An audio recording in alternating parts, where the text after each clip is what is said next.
Hello again, ito po si Doc Bernie. Okay, so ngayon ang pag-uusapan naman natin ay magkano nga ba ang sweldo ng veterinaryo sa Pilipinas. Okay? Disclaimer, ito ay sarili ko lang opinion based on my experience at based sa aking mga nabasa at narinig. Hindi to yung exact na kung in-expect nyo. Okay? So personally, sa akin kasi, division chief ako sa Cabanatuan City Veterinary Office, isang local government unit. Ako ay salary grade 21. Nagre-range ang sweldo ko ay nasa mga 70k. Okay? Less yung buwis. So para mga 60 ang take home ko. Okay? Then maliban doon, may mga ibang benefits din, hazard, minsan may incentive from national.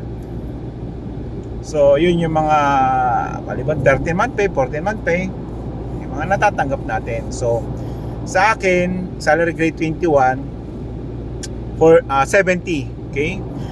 Yung mga vet 1 naman namin nasa mga 30k. Wala kasi kaming vet 2, vet 3 nasa mga nakalimutan ko na. 40 yata o 38, parang ganon, 30,000 or 48. Okay? Sa mga private clinic, nasa mga 40 to 50. Okay?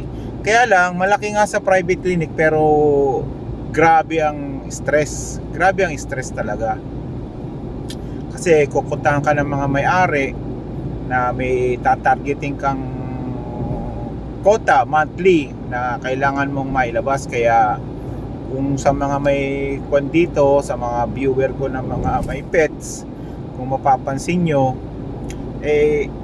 talagang marami magreseta at tinetest talaga lahat sa private clinics kahit hindi siya CBC, etc., blood chemistry, kaya malaki lagi ang bill. Okay? So dito sa province, malaking problema yon. Compared sa Manila, wala silang pakialam kasi marami silang pangtustos talaga, marami silang pera. Okay? So yun, sa mga private nasa 40 to 50. Depende sa clinic yan kasi pag mas sikat at depende sa area, mas mahal, especially pagka marami mga foreigner. Hindi talaga nila tinitipid ang pet nila pag mga foreigner. Angeles yan, hindi nila tinitipid.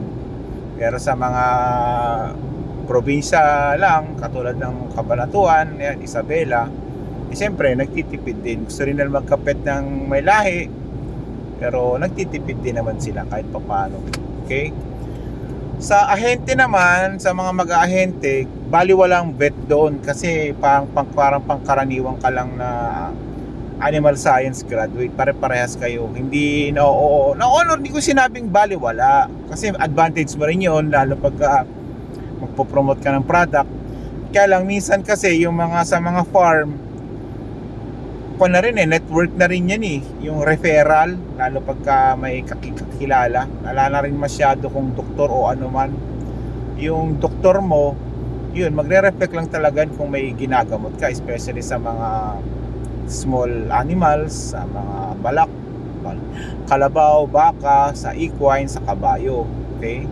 Ngayon sa equine, hindi wala akong idea, pero siguro malaki ang bayad sa equine kasi ilan lang naman yata ang equine practitioner. Okay? Sa mga veterinary naman ng exotic, hindi ko rin sure, pero tingin ko regular lang kwan lang din yun, depende yun sa vet din, lalo pagkasikat. Pero normally ang PF ng vet 500, then add na kung home service, dadagdagan mo yung pinang home service niya. So depende pa rin, pag mga sikat na mga exotic veterinarian, mas mahal. Okay?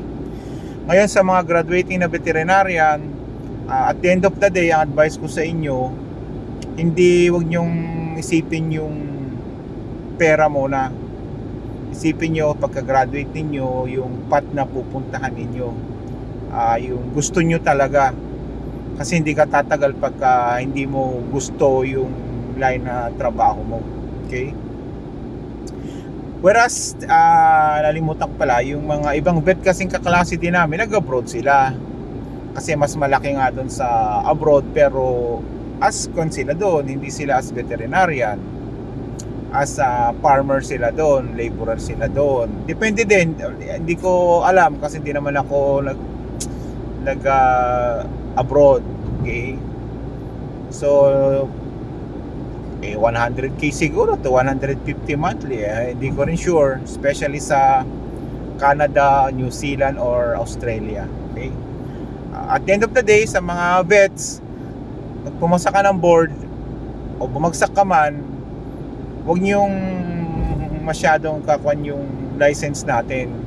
Kuwan lang yan, isa yan sa stepping stone or opportunity kung anong gusto natin sa future. Maraming mga hindi pumasa ng board na successful na sa business. Maraming mga pumasa, may mga hindi pala pumasa, sinasabi ko, may mga pumasa naman na hindi naman sila ganun ka-successful. Nasa okay lang din. Okay?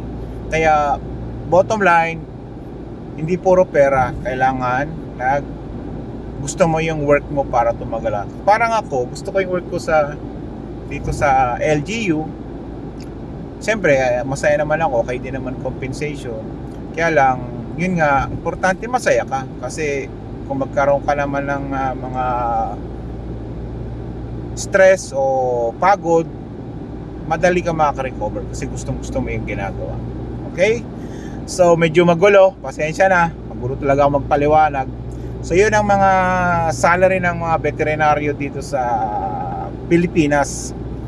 Yung mga negosyante, siyempre, hindi ko na pwedeng itapat yun kasi sahod nga. Mga negosyante, katumbas at mga entrepreneur, yung mga vet, ginagamit nila yung diskarte nila para magtayo ng business talaga, lalo yung mga malalaking business.